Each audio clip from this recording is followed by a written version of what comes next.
Bonjour à tous, bienvenue dans cette nouvelle vidéo. Je suis très heureux de vous accueillir dans cette vidéo que je vous prépare depuis pas mal de temps. Je sais que vous l'attendiez aussi impatiemment puisque je vous en avais parlé depuis un petit moment.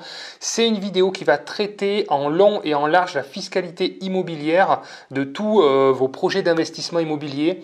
Donc dans cette vidéo, on va aller vraiment en détail. Je vais essayer de vous donner toutes les clés pour que vous puissiez y voir plus clair sur les différents statuts, puisque effectivement on a plusieurs statuts à utiliser. Il y en a plus favorables que d'autres suivant votre situation et suivant les projets que vous trouvez aussi. Donc j'ai essayé de vous faire une vidéo assez claire mais en même temps assez complète. Vous allez voir, la vidéo va durer un petit peu longtemps. Préparez les cachets de Doliprane, bien que je vais faire ça quand même de manière plutôt cool, mais vous allez voir, on va quand même aller en profondeur.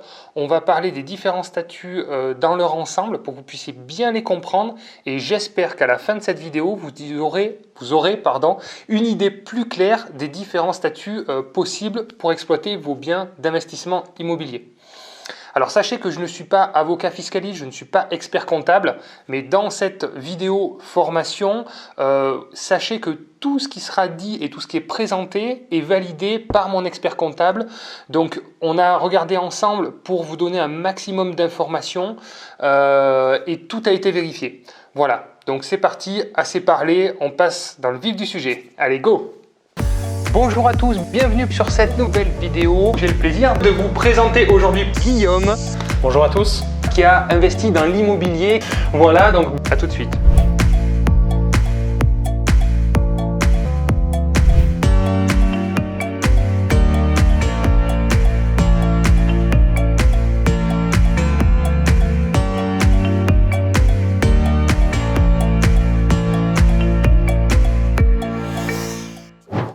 Alors pour ceux qui ne me connaissent pas encore, je m'appelle Robin Aldin, j'investis dans l'immobilier depuis maintenant 2010, donc ça fait quand même pas mal d'années, principalement dans des immeubles de rapport. Aujourd'hui j'ai à peu près 19 immeubles en ma possession au jour où je vous parle, là, pendant qu'on tourne cette vidéo. Donc détenus sous différents statuts, donc je vous en parle puisqu'on va parler de fiscalité immobilière. Donc bien sûr du nom propre où j'ai de belles opérations de déficit foncier reportables, ce qui me permet d'éviter de la fiscalité sur mes biens détenus en nom propre en location nue. Donc ça c'est le premier point. Deuxième point, j'ai des biens aussi loués en LMNP, bien sûr, pour bénéficier du statut, donc je vais vous en parler, un statut qui est encore très avantageux, mais sur lequel il faut faire attention. Et bien sûr, des biens détenus aussi en SCI, donc Société Civile Immobilière, avec une imposition société. Donc tout ça, je vais vous expliquer pourquoi j'ai fait ces choix-là et comment fonctionne chacun des statuts. Voilà donc pour ma petite présentation, et je dirige aussi la société Projet Locatif qui, je l'espère, maintenant vous en avez entendu parler, qui est une société d'investissement immobilier qui propose des investissements clés en main sur toute la France par des investisseurs expérimentés et chevronnés que j'ai recrutés personnellement. Donc on a aujourd'hui 150 conseillers sur toute la France. Alors il y en a qui sont spécialisés dans différents projets, il y en a qui proposent que de la colocation, il y en a d'autres c'est les immeubles de rapport, il y en a d'autres c'est les petits appartements. Voilà, mais globalement, on vend beaucoup d'immeubles. Actuellement, on vend à peu près un immeuble par jour. Voilà, c'est pour vous donner le rythme avec des rentabilités intéressantes, puisque tous nos conseillers vous font bénéficier de leur expérience, leurs compétences et surtout leur réseau. Voilà, donc ça, si vous voulez en savoir plus, vous avez un lien dans la description. Vous regardez notre site internet et n'hésitez pas si vous avez des questions. Je suis là pour ça aussi également. Allez, c'est parti, on passe maintenant dans le vif du sujet. Alors vous voyez, on s'est installé confortablement, j'ai pris un petit verre d'eau, on va y aller tranquille, on va prendre notre temps, on ne va pas se presser parce que sinon on risque de ne pas absorber toutes les informations. Donc on y va cool, comme si vous étiez à côté de moi. Je vous ai fait des tableaux bien détaillés, bien approfondis, donc n'hésitez pas à revenir après sur la vidéo si vous avez un doute ou une question. Tous ces tableaux sont bien sûr disponibles pour nos clients projets locatifs dans leur espace individuel sur la plateforme en ligne. Et pour tous les autres, vous les avez donc en vidéo, comme ça, et vous pouvez revenir quand vous voulez. Allez, je bois un petit coup parce que je crois que je vais beaucoup parler. Allez, c'est parti, restez bien jusqu'à la fin de la vidéo puisque je vais à la fin vous donner des exemples concrets pour vous aider à y voir plus clair selon votre situation et selon les projets que vous trouvez, vous, de votre côté. Alors, voilà, c'est parti, on se retrouve de l'autre côté. Donc, voici les différents statuts possibles en immobilier. Alors, je ne vais pas aller sur les statuts plus complexes avec des SASU, des SARL de famille, des holdings, voilà, parce que là vous allez voir déjà avec ces 4 possibilités de statut, voire plus que ça, hein, puisque là on a du régime micro, donc 6 possibilités de statut, on a déjà beaucoup de choses à voir, c'est quand même très dense comme contenu, donc je voulais pas non plus faire quelque chose qui charge trop avec des vidéos de plusieurs heures. Donc voilà, on va rester quand même sur les statuts finalement les plus utilisés.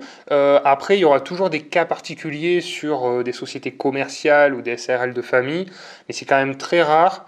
Et souvent, ce que je me suis rendu compte, c'est que les banques étaient quand même beaucoup plus frileuses sur des statuts commerciaux avec des personnes morales que des statuts simples qu'elles connaissent et qu'elles maîtrisent. Alors, en fait, je vais dérouler un petit peu. Vous allez voir que, en fait, suivant les statuts, vous avez diverses possibilités. Donc, c'est un fil déroulant. On va partir du choix donc, de fiscalité jusqu'à donc les déductions possibles et la plus-value aussi, l'imposition sur la plus-value. Donc, je vais vous montrer tout ça.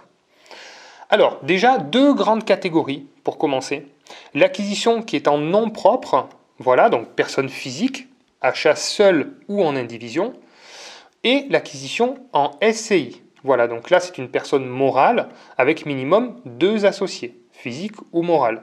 Voilà, donc déjà ça commence à piquer le cerveau. Non, je pense que là vous êtes à l'aise avec ça si vous suivez ma chaîne. C'est bon, ça vous voyez un petit peu comment ça se passe. Donc là c'est soit vous en personne physique, vous allez détenir donc des pourcentages en fait de l'acquisition d'un bien. Et là vous allez détenir des pourcentages des participations de parts de SCI. Voilà. Donc là, des pourcentages et là, des parts dans une SCI. En soi, ça ne change pas grand-chose, sauf que la SCI a plusieurs avantages. Donc on va aller voir sur les avantages fiscaux, mais au premier abord, on pourrait penser que c'est la même chose, sauf qu'on transmet plus facilement des parts de SCI que des pourcentages de détention en biens propres. Parce que quand on détient un bien en nom propre, on va devoir repasser par la case frais de notaire et repayer des droits d'enregistrement, des droits de mutation, etc., etc. Et vous savez que ces droits sont assez élevés, donc ça peut vite être coûteux. Alors que pour transmettre des parts, ça peut être fait par un avocat, ça peut être fait très simplement et c'est peu coûteux, donc c'est beaucoup plus simple que ce soit à transmettre ou à vendre. Voilà, donc 2 choses, voilà. Déjà, on commence à voir les avantages et les inconvénients de chacun des statuts. Dans le nom propre, vous avez 2 grandes catégories. Vous avez la location nue, donc la catégorie des revenus fonciers, ce qu'on appelle les revenus fonciers, et la location meublée, qui n'est pas du tout la même catégorie de revenus, c'est de la catégorie des bénéfices industriels et commerciaux, ce qui n'a rien à voir avec les revenus fonciers. Pourtant, on est bien d'accord, c'est des revenus locatifs si on veut, mais ils ne sont pas traités fiscalement de la même manière. Voilà. Alors après, dans chacune des catégories, vous avez le régime réel ou le régime microfoncier. Alors, le régime microfoncier est rarement intéressant. Alors, je dis rarement parce que c'est pas jamais non plus. Parce que, par exemple, si vous souhaitez faire une opération d'achat-revente, il faut savoir que si vous déduisez les frais au régime réel, vous ne pourrez pas les réintégrer dans le calcul de la plus-value. Donc ça, on va le voir plus tard. Je vous ai fait un tableau vraiment très poussé, très détaillé pour vous aider à calculer la plus-value. Donc ça va être la prochaine partie de la vidéo, là, en suivant tout à l'heure. Mais déjà, voilà, il faut savoir que si vous souhaitez faire un achat-revente et vous souhaitez revendre dans les moins de 5 ans, au régime réel, vous n'allez pas avoir d'abattement. Donc forcément, le régime micro peut être intéressant si derrière vous allez revendre assez rapidement. Puisque au régime micro, vous allez pouvoir réintégrer les factures et les travaux que vous aurez fait faire par des entreprises uniquement. Attention. Donc voilà un petit peu dans ces 2 catégories déjà une première différence. Alors le régime micro, qu'est-ce que c'est? C'est tout simplement, vous avez des revenus fonciers, vous avez 10 000 euros, vous n'allez rien déduire du tout. Vous allez juste faire un abattement de 30% et donc vous allez ajouter 70% de ces revenus à votre tranche marginale d'imposition, donc à vos revenus, sur votre impôt sur le revenu. Et donc, bien sûr, ça va vous faire monter une tranche ou pas, ou ça va faire monter votre imposition, donc j'appelle ça la tranche marginale d'imposition. Et en plus de ça, donc augmenter votre impôt personnel si vous en payez. On va faire une simulation tout à l'heure sur Impôt Gouv, vous allez voir, Je vous ai dit qu'on allait au bout, hein. On va aller au bout dans cette vidéo, donc voilà, on va prendre le temps. Et vous allez ajouter la CSG donc de 17,2%. Donc clairement, ça peut vite être un statut qui va vous dégoûter de l'immobilier. Parce que vous allez rapidement payer de l'impôt et du coup, vous écrasez un petit peu, votre cash flow, voire plus, risque de passer dans la fiscalité. Voilà. Donc là, on est bien un impôt sur le revenu. Hein, voilà. Et alors, le régime réel, vous allez par contre donc être au réel. Ce qui veut dire que vous allez pouvoir déduire l'ensemble des frais liés à votre investissement. Je vais vous les décrypter juste après. Voilà, tous les frais déductibles. Et le déficit que vous allez créer, si vous avez fait beaucoup de travaux, vous allez avoir un déficit reportable. Comme moi, chez des immeubles, j'ai souvent des enveloppes de plus de 100, 150 000 euros de travaux. Ce qui veut dire que la première année, forcément, je vais avoir un excédent de déficit qui va se répercuter sur les années suivantes. Donc il peut se répercuter sur les 9 ans plus la première année, donc sur 10 ans en tout, pour gommer la fiscalité des revenus fonciers. Donc ça, c'est vraiment cool. Ça, c'est quelque chose que j'utilise. Hein. Ça, c'est un outil que j'utilise à son maximum. Parce que l'avantage de ce statut aussi, c'est que vous bénéficiez de la plus-value des particuliers. Bon. Et la première année, vous pouvez en plus imputer 10 700 euros sur vos revenus professionnels. Donc ça, ce n'est que la première année, attention. Mais ça peut être intéressant parce que si vous faites comme moi, vous rachetez tous les ans, tous les ans, vous avez ça en moins à déduire sur vos revenus professionnels. Et donc, effectivement, vous baissez votre imposition, votre niveau d'imposition. Et effectivement, à partir du moment où votre résultat devient positif, vous allez être imposé sur votre tranche marginale d'imposition plus la CSG. Voilà. Mais d'ici là, si vous avez des belles enveloppes, il peut se passer pas mal de choses. Voilà, l'immobilier, c'est pas quelque chose qui se traite du jour au lendemain, c'est quelque chose qu'on voit sur le long terme. Et donc, c'est difficile de prévoir en fait ce qui va se passer au-delà de 5 ans. Parce que l'immobilier, ça change tout le temps. Si vous êtes dans une démarche d'investisseur pour investir régulièrement, en fait, c'est difficile d'avoir une vision long terme sur la fiscalité. Donc moi, je sais que j'aime bien avoir au moins 4-5 ans de visu sur ma fiscalité, mais au-delà, c'est très compliqué d'avoir une vision claire sur 20 ans, parce qu'en 20 ans, il va se passer énormément de choses. Peut-être que vous allez vendre un bien, peut-être que vous allez racheter des biens, peut-être qu'il va se passer quelque chose dans votre vie où vous allez devoir revendre. Voilà. L'immobilier, c'est jamais stable, c'est toujours des paliers. Donc des fois, on revend, après on remonte. Donc voilà, donc si vous arrivez à avoir une vision sur 4-5 ans, c'est déjà pas mal. Alors, on va partir sur la location meublée maintenant. Donc, pareil, vous avez le régime réel et vous avez le régime micro. Donc le régime micro qui est plus avantageux sur le meublé puisqu'on a un abattement de 50% voilà, sur les revenus meublés. Mais encore une fois, il y aura 50% à ajouter à votre tranche marginale d'imposition et payer la CSG, s'acquitter de la CSG de 17,2%.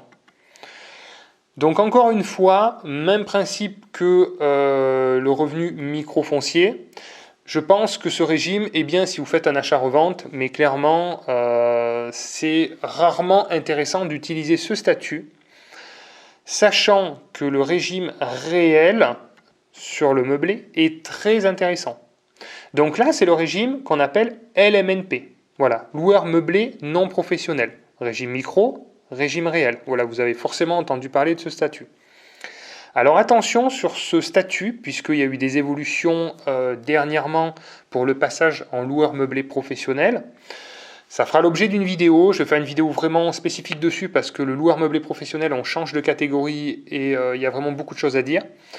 Ce qu'il faut savoir là, c'est que si vous avez plus de 23 000 euros de revenus de location meublée, donc de chiffre d'affaires, hein, on ne parle pas de résultats, on parle bien de chiffre d'affaires, et que ce chiffre d'affaires dépasse vos revenus professionnels, BNC, tous vos autres revenus, vous pouvez être donc catégorisé loueur meublé professionnel. Et là, effectivement, ça change un petit peu la donne.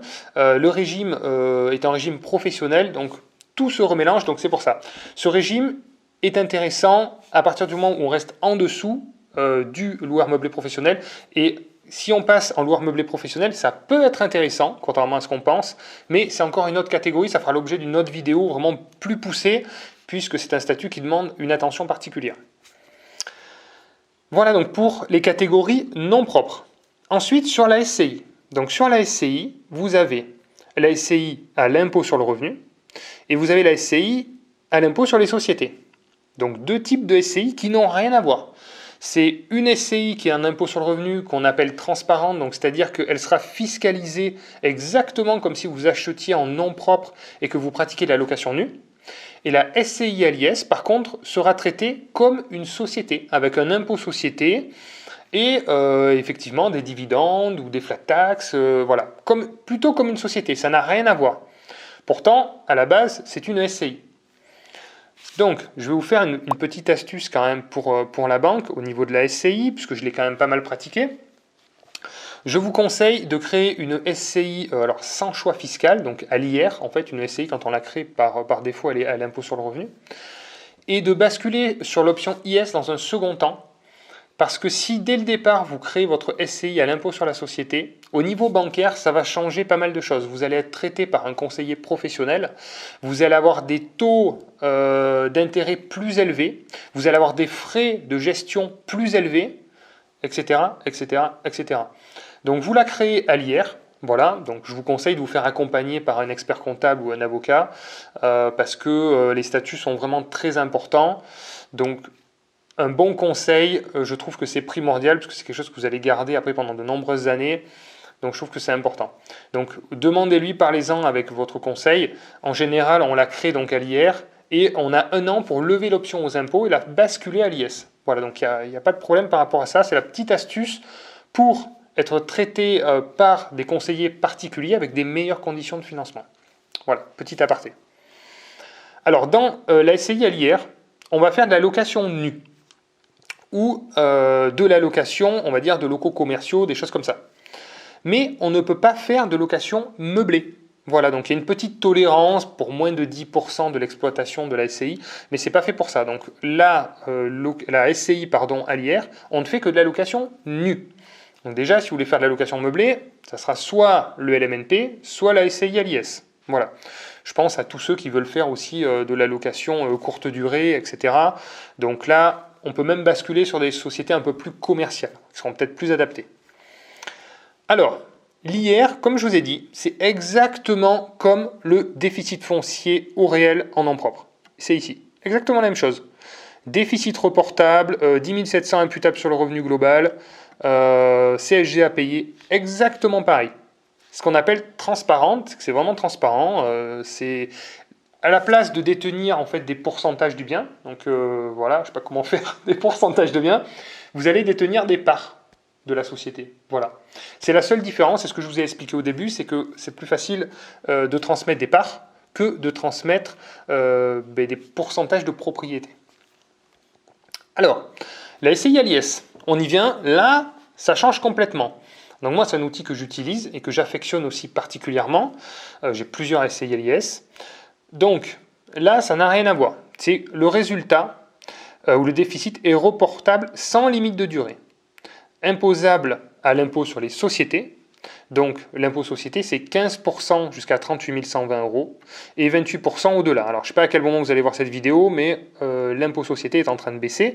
Il va passer à 25% dans les 2 prochaines années. Donc, vous allez avoir ce premier impôt à payer dans la société. Vous allez tout déduire.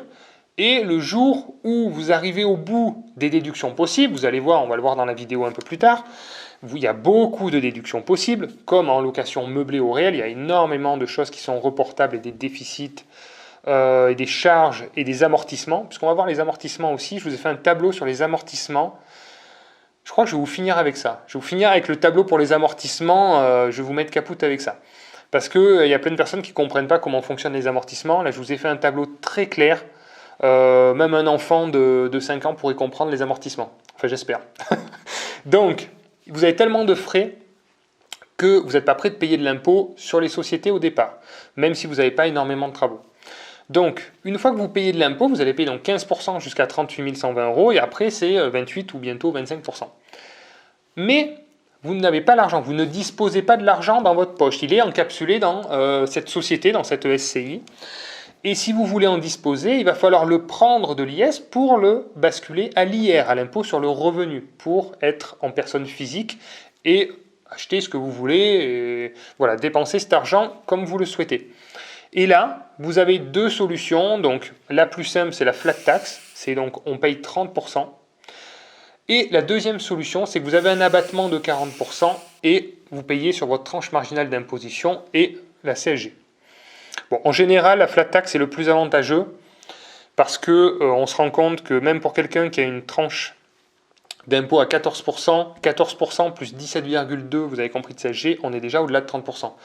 Donc franchement, la flat tax, c'est ce qui est le plus utilisé. Alors vous allez me dire, c'est une double imposition.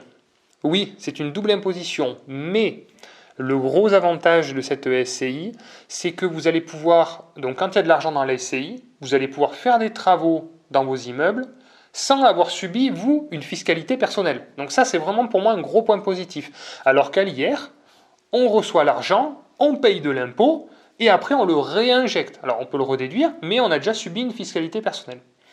Alors que là, on peut réinvestir au sein de la SCI, rénover des appartements, et on n'a pas subi de fiscalité personnelle. Donc ça, c'est vraiment très avantageux. Et le deuxième point très avantageux, que je trouve avec la SCI et l'IS, c'est de pouvoir décider à quel moment on prend de l'argent et à quel moment on subit une fiscalité.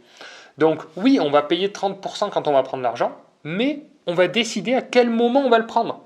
C'est pas comme l'impôt sur le revenu. L'impôt sur le revenu, vous allez voir, on déduit un peu, et puis après, en fait, il faut toujours acheter, il faut toujours faire un peu du déficit, parce que sinon, on va se retrouver un petit peu écrasé par la fiscalité.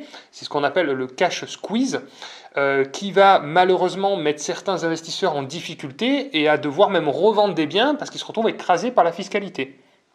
Alors que là, c'est pas le cas. Là, il y a une année où vous voyez qu'il y a 20 000 euros sur la SCI, vous dites, tiens, cette année, je prends 10 000, vous payez 3 000 de flat tax, et voilà. Donc ça, moi, je trouve que dans la maîtrise long terme de la fiscalité, c'est un bon outil. Par contre, donc, il faut être deux personnes, obligatoirement, donc personne physique ou personne morale, ce qui veut dire que certaines personnes, quelques petits malins, arrivent à créer une société morale, unipersonnelle, et à côté investir en personne physique aussi avec eux. Donc en fait, c'est une personne, mais une personne physique qui est eux, et une personne morale qui est leur société. Voilà. Donc après, si vous avez des sociétés commerciales, etc., il y a pas mal de choses qui sont possibles. On ne va pas rentrer dans les montages de holding, parce que je voudrais faire quelque chose quand même, je voudrais pas perdre tout le monde, ça ne va pas concerner beaucoup de personnes. Personnellement, je n'ai pas de holding, donc voilà, je vous le dis, je me poserai la question, je pense, dans quelques années, ça ne va pas tarder. La holding, elle peut être intéressante au moment où vous avez de l'argent à faire circuler au travers de vos SCI. Voilà. Donc au début, on emprunte, il y a beaucoup de dettes, il n'y a pas beaucoup de cash à faire naviguer, donc forcément, il n'y a pas trop d'intérêt. À moins d'avoir une société commerciale qui génère beaucoup d'argent, en fait, beaucoup de trésorerie, et que vous souhaitez la réinvestir en fait, au travers de cette société commerciale dans des SCI, auquel cas, là, je pense qu'il y a une réflexion à avoir, et là, je vous conseille de consulter un avocat en droit fiscal. Voilà. Bon, pour l'instant, ça va ? J'espère que ça va. Allez, je vais boire un petit coup. Là, c'est simple. On a commencé tout doux, pour commencer. Hein.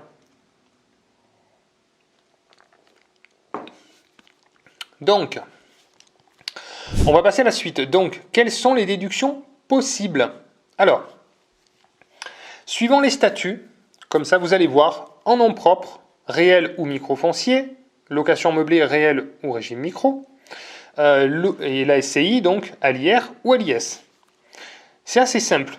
Comme vous pouvez le voir, hop, voilà, là je ne sais pas si je peux réduire un petit peu. Ok, comme ça vous voyez tout le tableau. C'est parfait. En fait, dans la location nue, vous allez déduire, donc tout ce qui est en vert, c'est ce qui est déductible, et ce qui est en rouge, c'est ce qui n'est pas déductible. Hein. Voilà. Donc vous vous rendez compte quand donc la SCI à l'IR, comme je vous ai dit, c'est transparent fiscalement, c'est exactement les mêmes déductions qu'en nom propre en location nue. Voilà, exactement la même chose. Et en SCI à l'impôt sur les sociétés, c'est sensiblement la même chose. Il y a des petites subtilités dans la SCI à l'IS que vous pouvez faire et que vous ne pouvez pas faire en location meublée, comme par exemple, vous facturez des heures de main-d'œuvre. Vous avez fait les travaux vous-même, vous estimez un coût de main-d'œuvre, vous allez pouvoir le déduire en SCI à l'IS. Voilà, chose qu'on ne peut pas faire en location meublée. Mais je ne veux pas rentrer dans les petites subtilités. Si vous avez un bon expert comptable, moi c'est mon cas, il sait me conseiller et optimiser justement les statuts à leur maximum. Tous les experts comptables ne sont pas au fait des dernières réglementations et de la location meublée, ne sont pas des spécialistes, donc je vous conseille de prendre quelqu'un qui est plutôt spécialisé. Alors, qu'est-ce qu'on déduit en location nue? Donc, bien sûr, les intérêts d'emprunt, mais pas le capital remboursé. Dans votre mensualité de crédit, vous avez les intérêts d'emprunt, vous avez le capital et vous avez les assurances. Vous pouvez déduire donc les assurances et les intérêts d'emprunt, mais pas le capital. Voilà. Et c'est ça qui va faire que votre imposition risque d'arriver, en fait. C'est que vous ne pouvez pas déduire la totalité. On reste concentré. Vous allez pouvoir déduire les frais de dossier bancaire. Alors je l'ai noté parce que vous pouvez aussi l'oublier. Vous pouvez déduire l'assurance propriétaire non occupant, l'assurance du prêt, comme on l'a dit.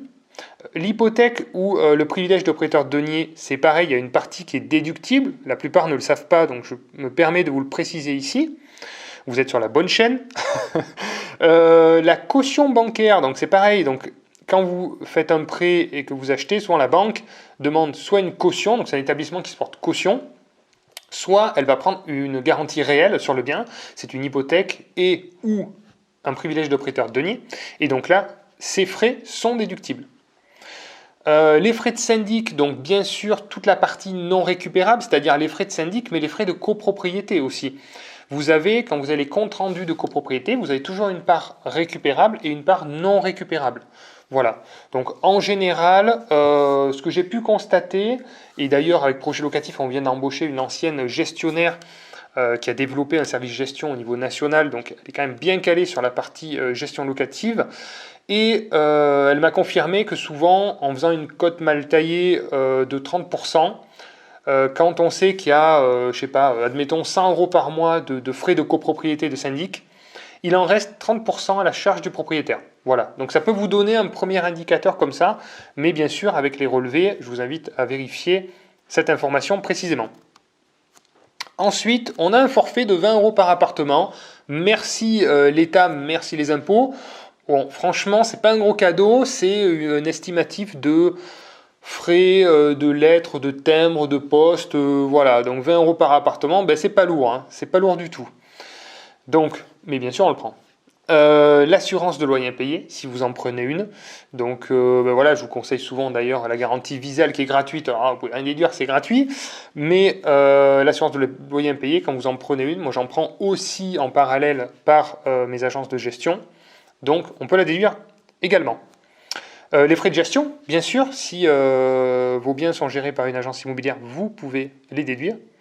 Et bien entendu, les travaux de rénovation. Et c'est là où, effectivement, c'est intéressant d'acheter en nom propre si vous avez beaucoup de travaux.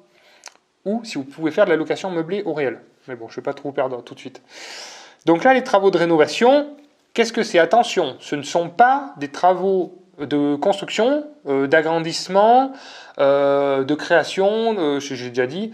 Voilà, c'est des travaux de rénovation. Donc, c'est tout ce qui va remettre le bien en état pour la location. Mais attention, il y a pas mal de subtilités à connaître.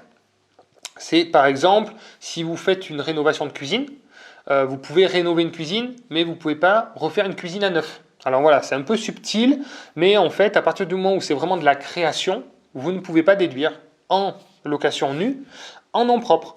Donc par exemple, vous aménagez un plateau, vous créez des appartements, ce n'est pas déductible. Vous divisez un appartement, donc vous gardez la même surface, mais vous créez des logements supplémentaires. C'est de la création, vous allez créer une salle de bain, vous allez créer une cuisine, ce n'est pas déductible. J'ai noté dessous, voilà, construction, agrandissement, c'est pas déductible. L'achat des meubles, il n'y en a pas. Les frais notaires ne sont pas déductibles. L'amortissement du bien, il n'y en a pas. Et on ne peut pas déduire les honoraires d'agence. Voilà pour la location nue. Le microfoncier, rien n'est déductible. Comme ça, au moins, c'est clair. On a un abattement de 30% et on est fiscalisé sur le reste. Ça, je vous l'ai montré. Deuxième catégorie du nom propre, la location meublée. Alors là, donc le régime LMNP bon, on va faire le micro. Le micro, c'est vite fait. Rien n'est déductible. Abattement de 50%. Voilà, maintenant vous le savez. Et le régime réel, tout est déductible. Regardez, alors c'est là où en fait c'est très intéressant. Ce régime est encore pour l'instant très intéressant, tant que vous ne basculez pas sur le régime professionnel. Mais, vous voyez, on peut déduire autant de choses qu'en nom propre, en location nue, mais on va pouvoir déduire aussi des travaux de construction, de reconstruction, d'agrandissement. Vous allez pouvoir déduire vos meubles, vous allez pouvoir déduire les frais notaires, qui sont souvent assez élevés, donc les passer en amortissement. Faire de l'amortissement du bien. Alors ça, si vous ne savez pas ce que c'est, je vous finis avec ça sur la vidéo, à la fin de la vidéo, pour faire des amortissements par composants. Et ça, vous allez voir que c'est quand même très très puissant pour gommer la fiscalité sur pas mal d'années. En tout cas, sur les premières années, c'est vraiment très puissant pour baisser la fiscalité, voire l'annuler complètement. Bon, ça, on va le traiter précisément dans une catégorie parce que ça vaut le coup d'approfondir sur le sujet. Et bien sûr, les honoraires d'agence. Voilà. Donc, que ce soit les honoraires d'agence mandat de vente, les honoraires d'agence que nous on facture projet locatif dans le cadre de notre mandat de recherche, vous pouvez tout déduire. Voilà, donc ça c'est vraiment très avantageux. Ça crée du déficit, ça crée des déficits reportables, ce qui permet d'éviter de l'impôt pendant pas mal d'années. Donc on va passer finalement assez vite sur les SCI parce que comme vous pouvez le constater, la SCI à l'impôt sur le revenu a les mêmes déductions possibles qu'au réel en nom propre, exactement les mêmes, transparent fiscalement, exactement la même chose. Et la SCI à l'impôt sur les sociétés, pareil, elle a les mêmes déductions possibles. Par contre, la fiscalité ne sera pas traitée pareil. Je vous ai expliqué, la location meublée, c'est de l'imposition en nom propre. Donc le résultat sera imposé sur notre tranche marginale d'imposition plus la CSG. Ça, c'est le meublé au réel. Et la SCI à l'IS, le résultat sera traité à 15% jusqu'à 38 120 € et 28 ou 25% au-delà. Voilà, vous comprenez bien la résultante des déductions possibles. Alors on va passer maintenant à l'imposition sur la revente. Je bois un petit coup parce que je commence à avoir chaud.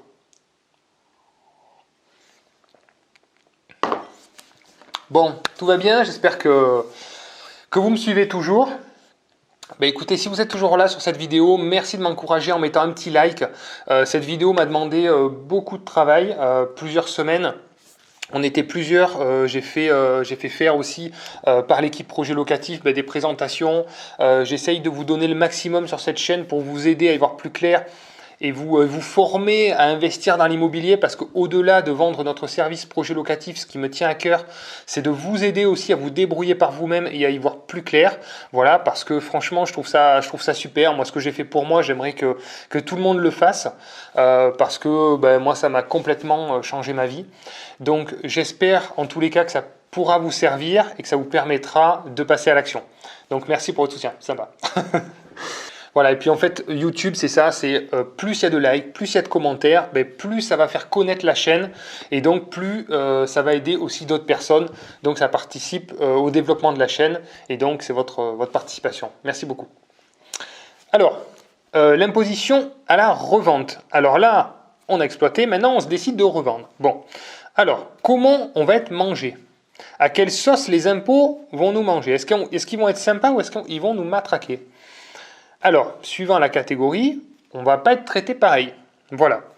Donc, j'ai fait deux catégories, en fait, puisque on va regrouper la location nue, la location meublée et la SCI à l'IR. C'est traité exactement pareil pour la plus-value à la revente. Donc, c'est l'imposition des plus-values des particuliers. Que ce soit n'importe quel régime, dans les 5 régimes ici, vous allez être mangé pareil. Donc qu'est-ce que c'est la plus-value? C'est la différence entre le prix d'achat et le prix de revente. Donc, il y aura une différence, je vous le souhaite, positive, sinon il n'y a pas forcément d'impôt, évidemment, il n'y en a pas du tout, bien sûr.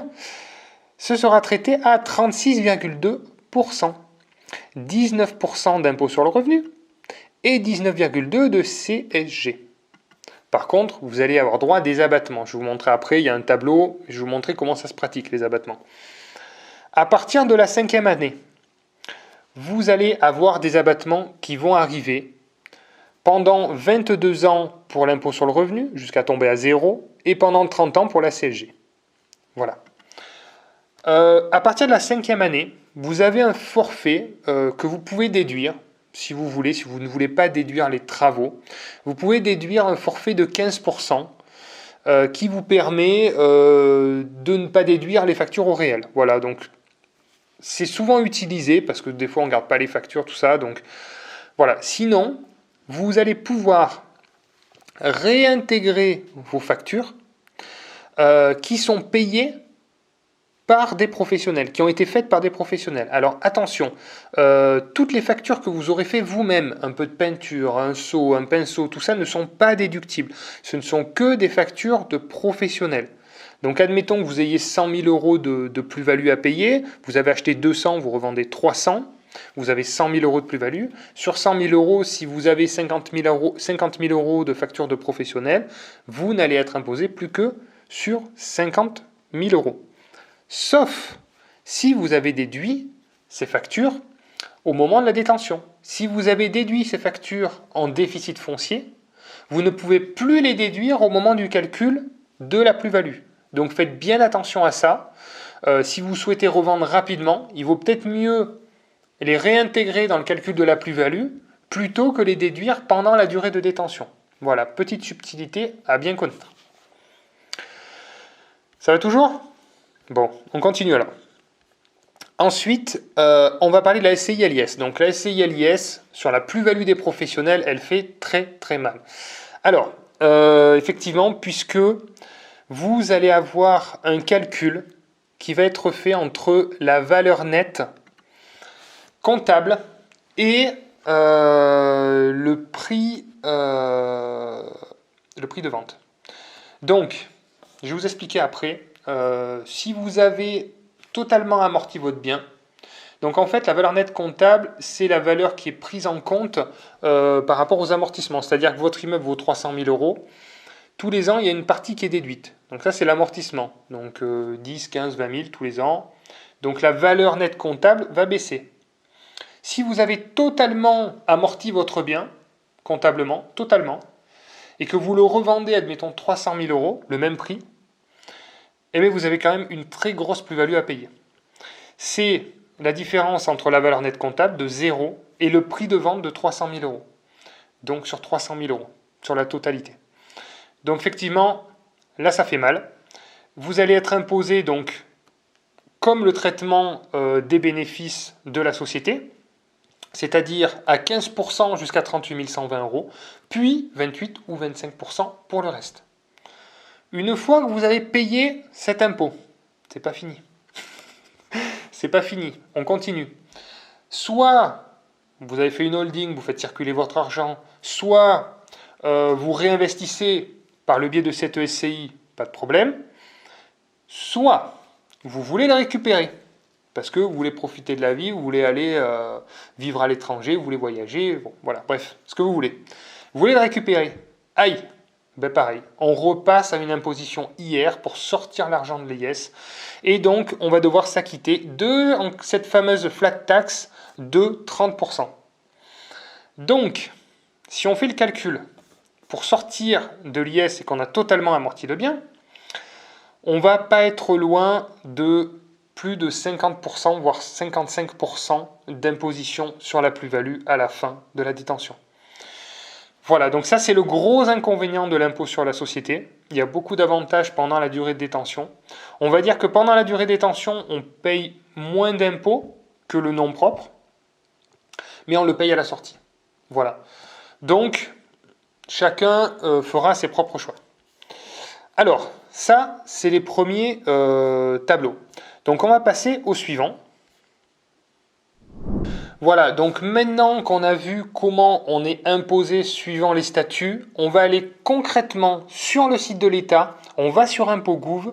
Si vous détenez le bien en nom propre et que vous voulez donc faire du déficit foncier, donc là je vais vous montrer pour la location nue, donc au régime réel, et également la SCI à l'IR, quand vous avez un résultat imposable, pour faire une simulation, et voir si vous payez de l'impôt. Donc, on se retrouve de l'autre côté. Tout simplement, vous tapez simulation, imposition, et vous tombez sur le site de l'impôt, impôt.gouv. Hein. Donc là, bon, on va mettre célibataire. Voilà, pourquoi pas. On va descendre année de naissance du déclarant. Donc moi, je suis né en 1983. Donc là, est-ce qu'on a des enfants? Allez, on va dire qu'on a un enfant. Hop. Voilà. Alors, on va déclarer des revenus. Allez, on va déclarer 50 000 euros de revenus. Voilà. Donc là, si vous êtes en couple, bien sûr, un déclarant 2, c'est ici. Bon, si vous avez d'autres revenus, enfin voilà, normalement c'est pré-rempli. Hein. Et après, en fait, vous allez tout simplement remplir la case ici. Donc là, donc vous voyez, micro-foncier. Déduisez aucun abattement. Donc là, c'est le montant brut de vos revenus que vous mettez si vous utilisez le régime micro-foncier. Et si vous êtes au régime réel, vous allez devoir déclarer, remplir une fiche supplémentaire qui s'appelle une 2044, une 2044. Vous pouvez en télécharger sur Internet. Et vous allez devoir, à l'intérieur, déduire tout ce que je vous ai dit. Et le résultat, bon, moi je fais beaucoup de travaux, donc j'ai toujours un résultat négatif. Donc j'atterris là-dedans avec des déficits antérieurs non imputés qui sont assez importants. Mais si vous avez un résultat imposable, vous voulez acheter un immeuble, vous n'avez pas énormément de travaux, vous savez que vous allez avoir la taxe foncière, enfin tout ce que je vous ai montré à déduire, vous allez le calculer et vous allez avoir un résultat foncier positif. Et donc là, il va falloir le remplir ici. Donc, admettons que vous avez 10 000 euros, voilà, en revenu foncier imposable.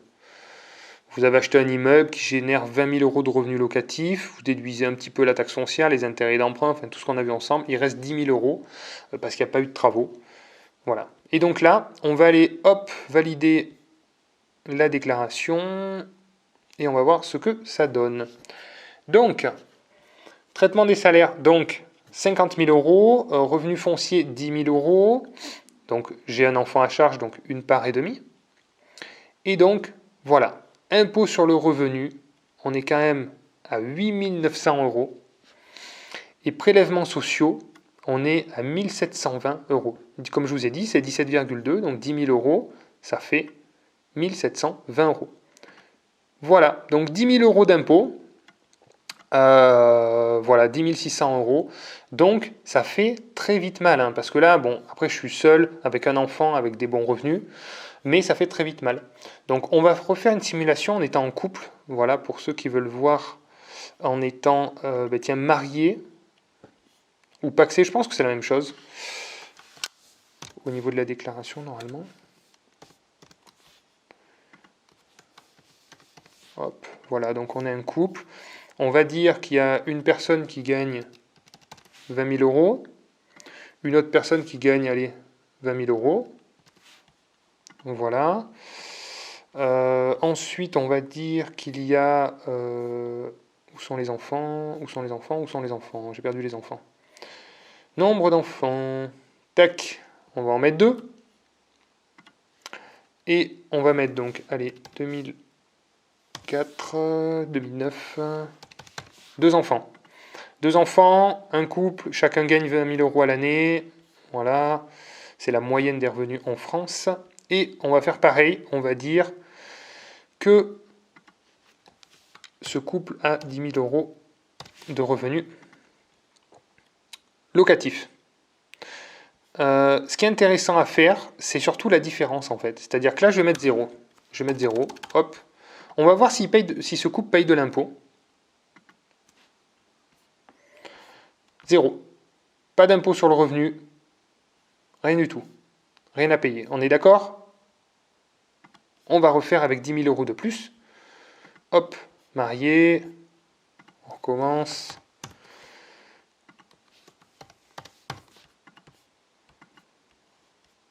Hop. 2 enfants.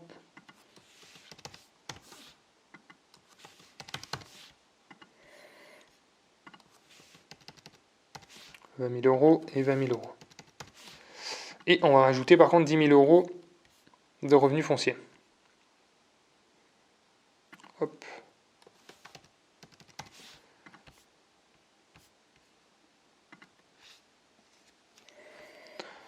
Alors, qu'est-ce qui se passe? Bon, eh bien, j'ai l'impression qu'on commence à payer un peu d'impôts. Donc, l'impôt sur le revenu, le couple n'en payait pas et maintenant il va payer 1227 euros. Et les prélèvements sociaux qui arrivent aussi en plus de 1720 euros. Et donc, on se retrouve à peu près 3000 euros d'impôts. Donc, on va dire qu'on fait tout pour éviter de l'imposition. Mais en soi, c'est pas très grave de payer un peu d'impôts. Pour garder le statut du nom propre, parce que le statut du nom propre est, vous avez compris, très avantageux pour la revente. Donc, on va dire que si le bien génère 250 euros de cash flow par mois, ce qui ne me paraît pas déconnant pour un bien qui va générer 20 000 euros par an de revenus locatifs, on a de quoi payer sa fiscalité. Voilà, c'est pas très grave. Et si plus tard il y a des travaux qui arrivent, ou un autre projet, ça va gommer aussi la fiscalité de ce projet. Voilà, donc voilà pour la simulation, je vous invite à le faire sur ImpôGouv, c'est très simple, vous avez vu, je vous ai montré comment faire, donc n'hésitez pas à le faire. Alors, on va parler maintenant un peu de plus-value des particuliers, donc au niveau des abattements, comment ça se passe et combien on va payer d'impôts au fur et à mesure des années. Alors regardez, je vous montre le tableau.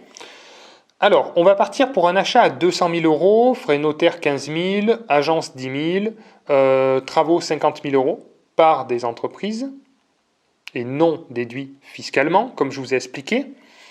Ce qui veut dire que le coût d'achat est de 275 000, ça c'est ce qui est retenu comme base pour le calcul de la plus-value, puisqu'on a intégré les travaux, puisqu'ils n'ont pas été déduits en déficit foncier. Et donc, on se retrouve avec une plus-value à payer de 100 000 euros, puisque la revente est de 375 000. Comment vont être fiscalisés ces 100 000 euros? Donc, comme je vous ai dit, on a un impôt sur le revenu à 19%. Et on a des prélèvements sociaux à 17,2, ce qui nous fait 36,2. Donc, 36,2, c'est 36 200. Voilà, tout simplement.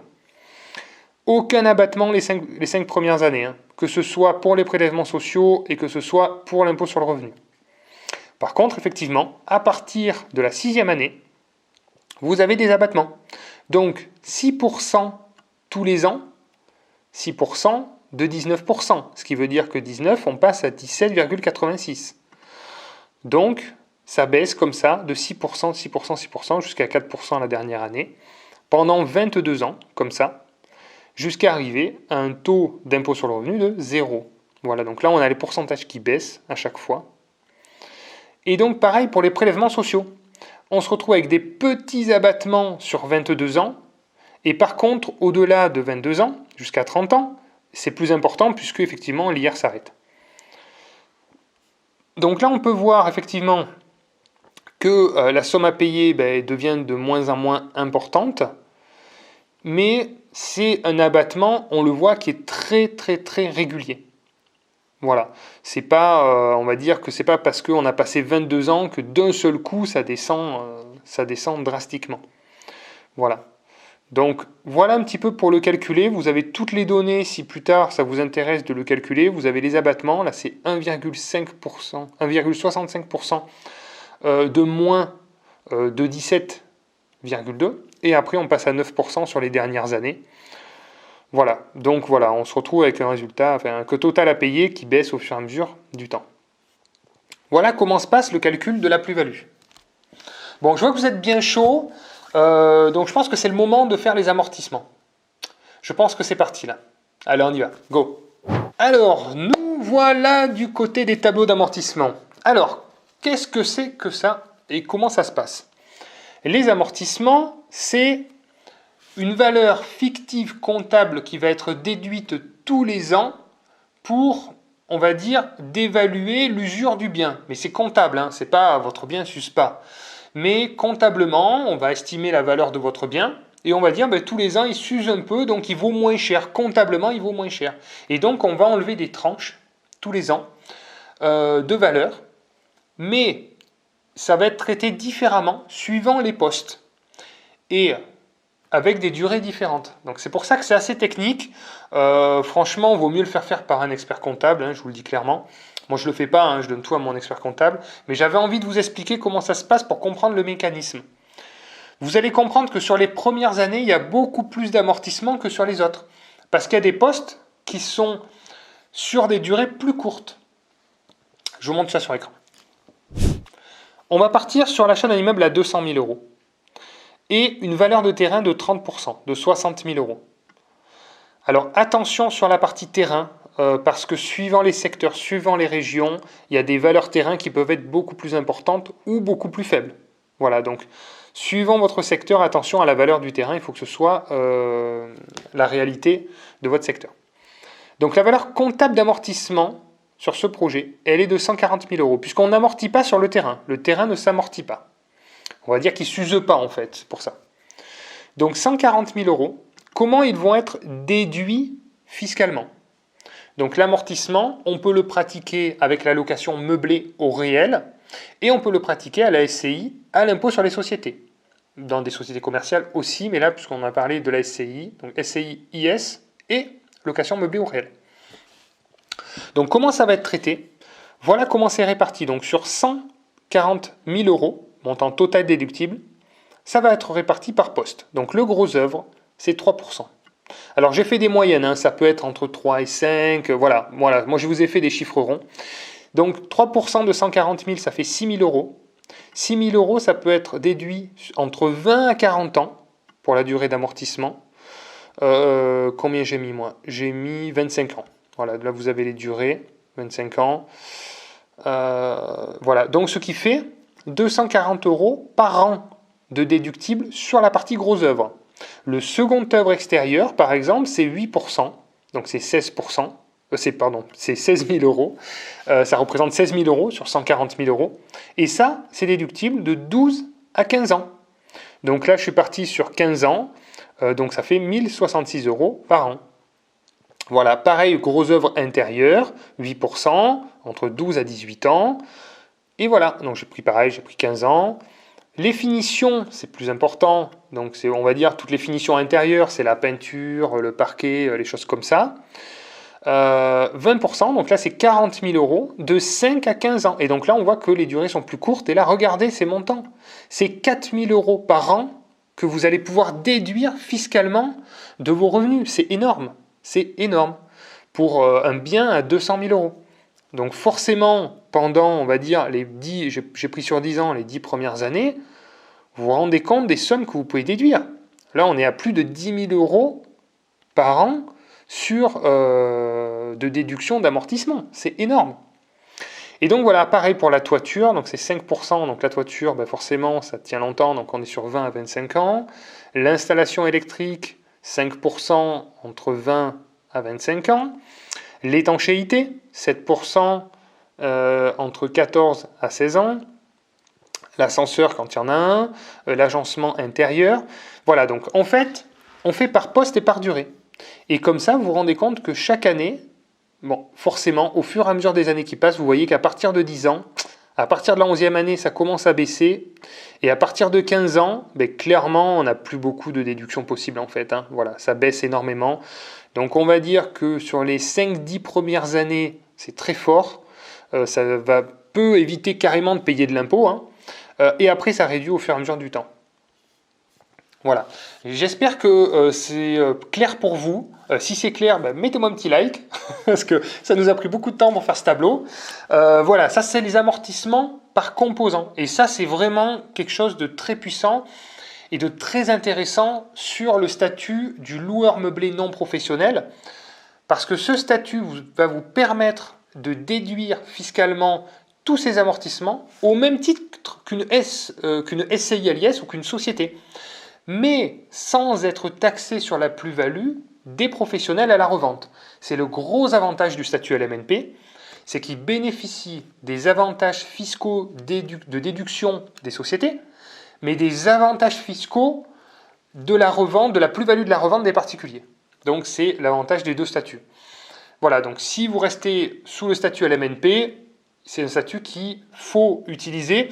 Alors attention, ne faites pas du LMNP si vous êtes en race campagne et que c'est voilà, pour du studio ou des choses comme ça. Il faut qu'il y ait une demande derrière. On ne va pas choisir un mode d'exploitation parce qu'il est intéressant fiscalement. Faites attention.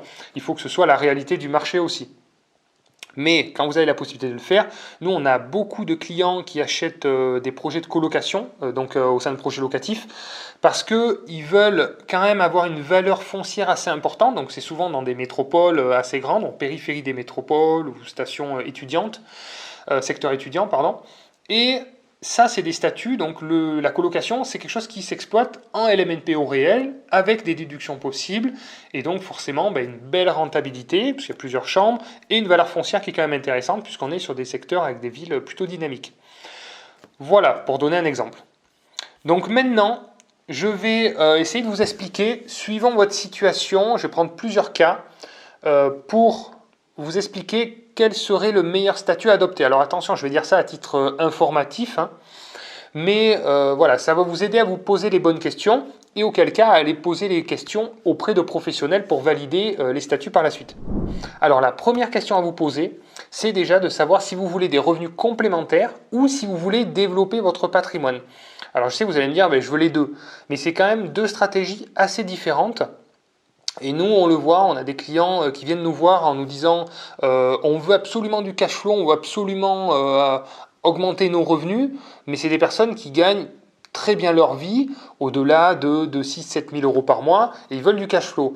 On leur explique qu'en fait, derrière ce cash flow, il y a aussi une réalité d'implication, d'énergie à mettre dans les biens. Vous savez, je vous le répète souvent sur la chaîne, moi je ne vends pas de formation, je n'ai rien à vendre que du concret, donc je colle le plus possible à la réalité du terrain, parce que ça ne sert à rien de vous faire rêver, pour qu'après, à la suite, vous ne puissiez pas passer à l'action, puisque je vous ai vendu des choses qui n'existent pas.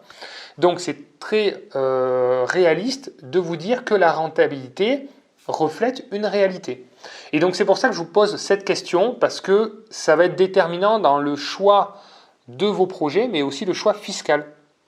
Si vous voulez des revenus complémentaires, vous l'avez compris, la SCI LIS, c'est très compliqué de retirer l'argent. Ça peut se faire, mais c'est quand même fortement fiscalisé. Donc si vous voulez des revenus complémentaires, pour moi, le meilleur des statuts pour, entre guillemets, vivre et avoir des revenus de plus, c'est le nom propre. Donc dans le nom propre, c'est soit le déficit foncier avec des travaux, ce qui va permettre de gommer l'imposition. Moi, c'est ce que je fais en grande partie.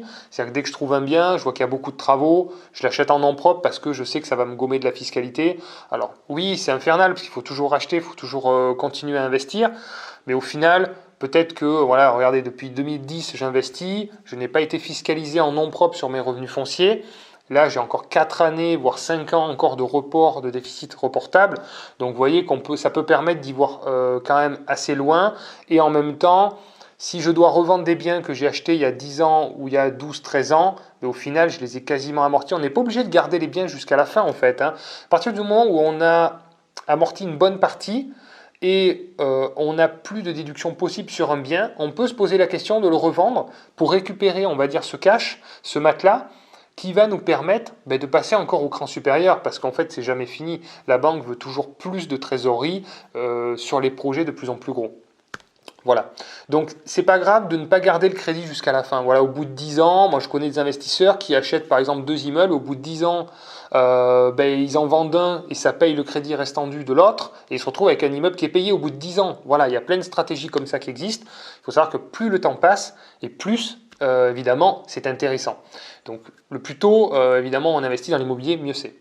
Donc, pour en venir au choix, si vous voulez vraiment développer un patrimoine dans le temps, la SCI LIS s'y prête parfaitement parce que vous n'allez pas être écrasé et être dans cette course infernale en fait à devoir racheter. Vous allez acheter ça, ça va être dans une SCI, ça va se développer, ça va se payer, il y aura du cash qui va monter dans la SCI et ça va moins vous stresser. Et si vous n'avez pas besoin de revenus complémentaires, c'est un bon outil de maîtrise dans le temps en fait de la fiscalité, vous l'avez bien compris maintenant avec l'étude des statuts. Deuxième question à vous poser, est-ce que vous êtes fortement imposé? Est-ce que vous avez des revenus élevés, vous avez une tranche marginale d'impôt assez haute ou une tranche d'impôt assez basse? Parce que assez rapidement, si vous êtes fortement imposé, vous allez orienter vos projets en fonction des déductions possibles ou du choix du statut. Je m'explique. Si vous avez une TMI assez haute, vous allez devoir être très regardant dans le choix du statut et dans les projets que vous allez trouver. Donc si vous trouvez un bien avec beaucoup de travaux ou que vous pouvez faire du meublé, pourquoi pas le prendre en nom propre? Mais sinon, vous allez payer énormément d'impôts, parce que si vous êtes déjà dans une tranche à 30 ou 40%, vous avez bien compris que s'il n'y a pas de travaux ou vous ne faites pas du meublé, vous allez rapidement avoir des montants à déclarer dans votre tranche marginale d'impôt à 30 ou 40%, et vous allez payer en plus 17,2 de CSG. Donc on arrive à plus de 50, voilà, vous avez compris, plus de 57% pour les cas les plus extrêmes. Alors là, le choix de la SCI peut être intéressant aussi.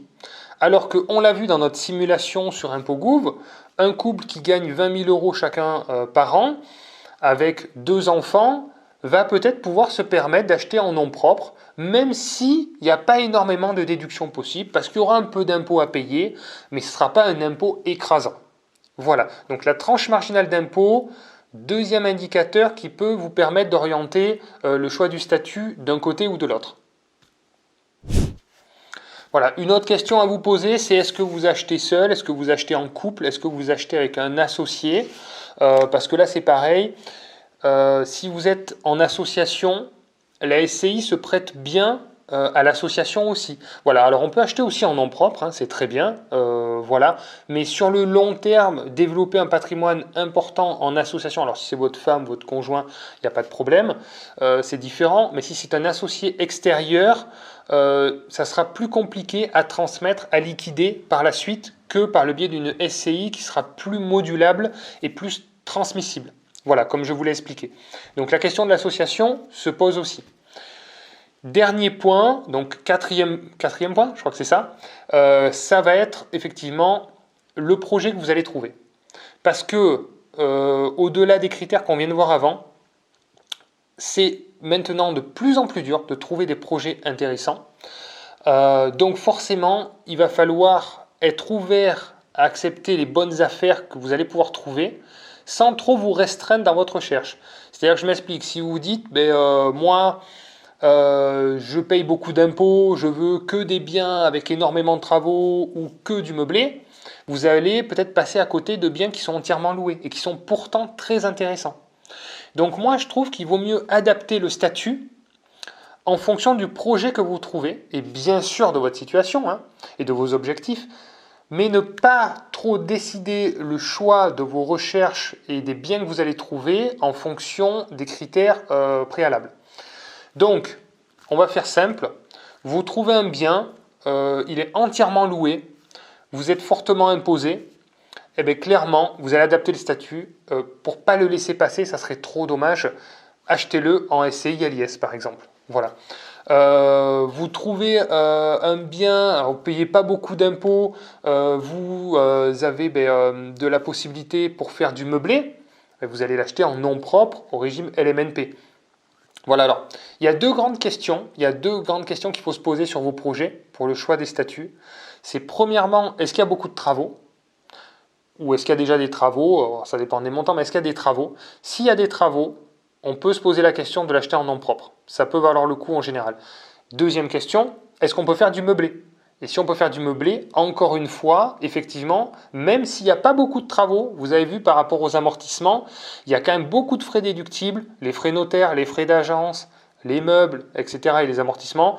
Le meublé peut quand même valoir le coup, même s'il n'y a pas beaucoup de travaux. Donc, deux questions qui amènent sur le nom propre. Et effectivement, s'il n'y a pas de travaux, si on ne peut pas faire de meublé, le choix de la SCI à l'impôt sur société peut se poser et s'avérer judicieux. Voilà, j'espère que je ne vous ai pas trop perdu, que vous êtes encore là. Si vous êtes encore là, merci beaucoup. J'espère que cette vidéo vous a plu. J'ai essayé de la faire la plus complète possible. Il y a toujours des nouvelles vidéos qui vont arriver, donc restez bien connectés. Pour ceux qui ne sont pas abonnés, abonnez-vous. Mettez-moi votre meilleur commentaire. Si vous avez des questions, écoutez, n'hésitez pas dans la partie commentaires. C'est moi qui réponds personnellement à toutes les questions. Voilà, et pour tous ceux qui veulent passer à l'action, ben, je vous invite à regarder notre site internet Projet Locatif. Je ne sais pas à quel moment vous allez voir cette vidéo, mais je crois qu'on a fait quasiment 600 projets là pour des clients. Donc merci pour tous ceux qui nous font confiance, tous les clients qui nous regardent. On est très satisfait, très heureux de pouvoir vous aider à développer votre patrimoine et votre avenir aussi, et un peu de liberté aussi, parce qu'il y a un peu de ça aussi. Donc on est très heureux d'avoir créé ce service et de tous les retours que vous nous faites. Donc merci beaucoup. Et puis pour les autres, ben, surtout passez à l'action. Merci d'avoir regardé la vidéo et je vous dis à très vite pour de prochaines vidéos. Ciao ciao.